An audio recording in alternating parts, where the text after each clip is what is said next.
सरकार की मानसिकता है वो ऐसी है कि अगर आप सरकार के खिलाफ कुछ भी बोल रहे हैं तो आपको उठा लिया जाएगा और वो या तो जेल में डाल देंगे, NSA लगा देंगे या किसी दूसरे प्रदेश में वो लोग भेज देंगे। ये एक ही सिक्का के दो पहलू हैं। पहले एक आदमी जो है देश को लूट रहा है, अब ये सारे लोग मिल करके लूटना चाहते हैं। अभी हमारे साथ MIM के प्रदेश सचिव डॉक्टर शमीमुल हक जी हैं। इनका वीडियो आप लोगों ने हमारे चैनल के माध्यम से देखा था, तमाम बातें रखे थे, तमाम प्रकार के मुद्दे रखे थे। लेकिन हाल ही में देखा गया है कि 23 जून को जो विपक्षी दलों के द्वारा, विपक्षी नेता के द्वारा जो पटना में सभा जो रखा गया था, वहाँ पे डॉक्टर शमीमुल हक जी भी उपस्थित थे। क्या वहाँ पे दिक्कत हुई, क्या प्रकार के वहाँ कंडीशन थी, तमाम चीज़ों को लेकर के बात करेंगे। सर, स्वागत है आपका हमारे चैनल पे। आपका भी बहुत बहुत शुक्रिया। क्या कहना चाहिएगा सर, सोशल मीडिया पर अपना बात रख रहे हैं, उनको कहीं ना कहीं अपहरण कर दिया जा रहा है, इस पर आपकी क्या राय है? देखिए, सोशल मीडिया पे अपनी बात रखना या किसी का विरोध जताना और उसको आप अगर अपहरण करके उठा ले रहे हैं, एक तरह का अपहरण ही है। अपहरण करके अगर उठा ले रहे हैं तो ये कहीं से न्याय संगत नहीं है और ये जाहिर करता है कि आपकी बेचैनी बढ़ी हुई है। जी सर, पार्टी चाहे कोई भी हो, चाहे वो आपका MIM पार्टी हो, चाहे किसी का RJD पार्टी हो, चाहे किसी का BJP पार्टी हो, कोई भी पार्टी हो, पार्टी से हमको लेना देना नहीं है। लेकिन यदि आप सरकार को किसी बात को, जैसे आपको कोई दिक्कत हुई है सरकार से, आपको कोई बात रखना है, तो यदि वो आप बात रखते हैं, जिस बात का स्वीकार सरकार नहीं करती है, तो क्या आपको उठा लेना जायज़ है क्या? देखिए, हम लोग तो कबीर के देश में रहने वाले हैं और उनका दोहा है कि निंदक नियरे राखिए आंगन कुटी छबाए, बिन पानी साबुन बिना निर्मल करे सुबाए। यानी निंदा करने वाले को अपने पास रखना चाहिए और हो सके तो अपने घर में रखना चाहिए। लेकिन अभी जो सरकार की मानसिकता है वो ऐसी है कि अगर आप सरकार के खिलाफ कुछ भी बोल रहे हैं तो आपको उठा लिया जाएगा और वो या तो जेल में डाल देंगे, NSA लगा देंगे या किसी दूसरे प्रदेश में वो लोग भेज देंगे।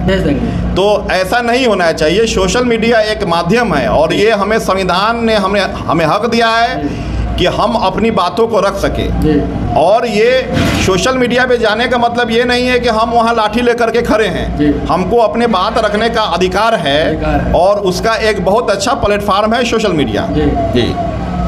आशुतोष राणा को आप जानते ही होंगे।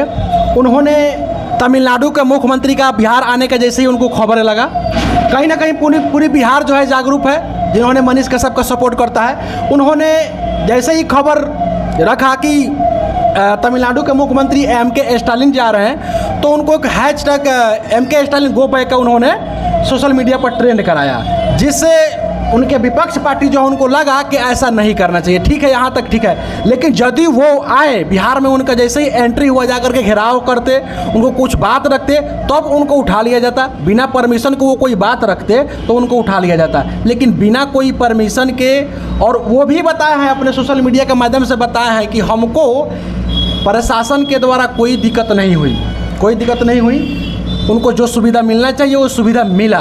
लेकिन आखिरकार ये रिमोट कंट्रोल बटन जो है किसके हाथ में है, किसके कहने से उनको अपहरण कर लिया गया, ये चीज़ जानना चाहते हैं। देखिए, ये तो जाहिर बात है। मैं उस दिन वहीं था, पटना में ही था, हमारी पार्टी की वहाँ मीटिंग थी और मैं अपनी पार्टी के साथ था। रात में जैसा कि हम लोग को भी सूचना मिली कि आशुतोष जी को उठा लिया गया, ये कहीं से अच्छा नहीं है। अच्छा इसलिए नहीं है कि उन्होंने अपना हैशटैग जो है सोशल मीडिया के माध्यम से रखा था। ऐसा नहीं था कि उनके लोग वहाँ एक्टिव थे और वो लोग राजद या जदयू या कांग्रेस कार्यालय के आसपास घूम रहे थे और कुछ ऐसी योजना कर रहे थे।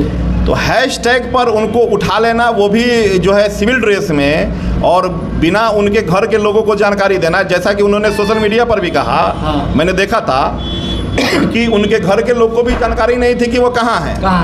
मैं पूछना चाहता हूँ कि अगर इस बीच उनकी हत्या हो जाती या उनके साथ कोई हादसा हो जाता, तब फिर सरकार उनको, उनके घर के लोगों को क्या आशुतोष को सौंपती या आशुतोष जी के लाश को सौंपती, और उसके बाद फिर सरकार का जवाब क्या होता? ये कहीं से न्यायोचित नहीं है। किसी को हक है, अधिकार है। मैं ये बात नहीं रखता कि चलिए जो है मैं कि मनीष कश्यप अच्छे हैं या ख़राब है, ये तो न्यायालय का मामला है, वहाँ का मामला है, ये चीज़ अपना न्यायालय वहाँ अपना करती है।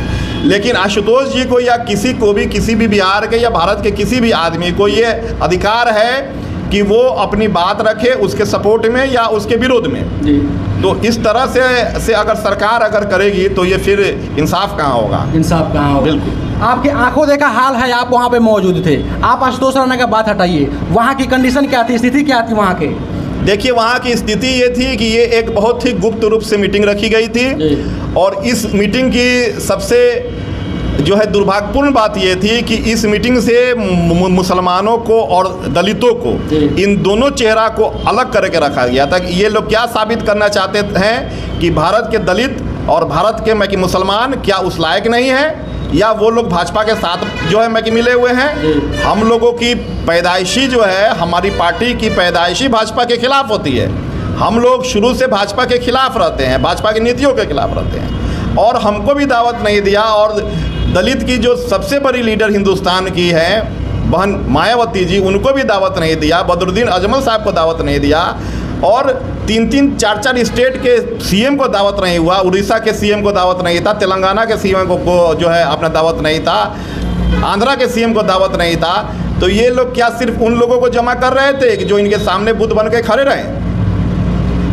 तो सर, इस प्रकार के कंडीशन को देखते हुए क्या लगता है वो हर बार आकर के मीडिया के सामने वो बोल देते हैं कि हम 10 लाख नौकरी का रोजगार देंगे, 10 लाख नौकरी का ऐलान करते हैं, शिक्षा, व्यवस्था, रोजगार, इस पे आप क्या कहना चाहते हैं? देखिए, 12,000 उर्दू शिक्षकों की बहाली है जो पटना की सड़कों पर लाठी खा रहे हैं। 3270 आयुष डॉक्टरों की बहाली है, जबकि हमारे उसी विधि के आयुष विधि के डॉक्टर शमीम अहमद साहब मंत्री भी हैं।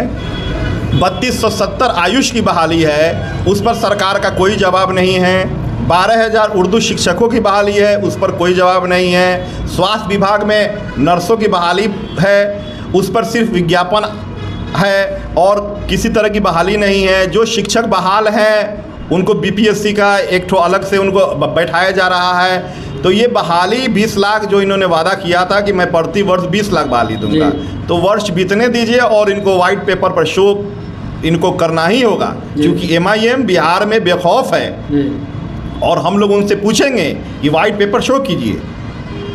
सर, आखिरी सवाल आपसे रहेगा, क्या कहना चाहिएगा आप अपने दर्शकों को, अपने जनतागण को, साथ ही साथ हमारे बिहारी विजय न्यूज़ को देखने वाले तमाम दर्शकों को? मैं सारे लोगों से ये चीज़ कहना चाहता हूँ कि संविधान में सबको बराबरी का हक है। कोई अपनी बात सोशल मीडिया के माध्यम से रखे, कोई कहीं बैठक करे, लेकिन अगर भाजपा के खिलाफ बैठक हुई है तो देश के मुसलमानों, दलितों, आदिवासियों और सिखों को छांट कर, ईसाइयों को छांट कर, ये विपक्षी एकता का कोई मायने नहीं हुआ। और सबसे ज़्यादा अगर जुल्म होता है भाजपा की सरकार में तो वो मुसलमानों पर होता है, दलितों पर होता है, आदिवासियों पर होता है। और देश में इतनी ज़्यादा संख्या रखते हुए भी उसको हिस्सेदारी से अलग रखना, इस बैठक से अलग रखना, ये कहीं ना कहीं यही शो है कि ये एक ही सिक्का के 2 पहलू हैं। पहले एक आदमी जो है देश को लूट रहा है, अब ये सारे लोग मिल करके लूटना चाहते हैं। तो हम और हमारी पार्टी, हम लोग तीसरे फ्रंट की तैयारी में है और मैं पूरे देश के लोगों से आज से हम लोग का आह्वान है, जो लोग संविधान को मानते हैं, कि हम लोगों का साथ दीजिए, हम लोग का एक बार साथ दीजिए और अपने आप को समझिए।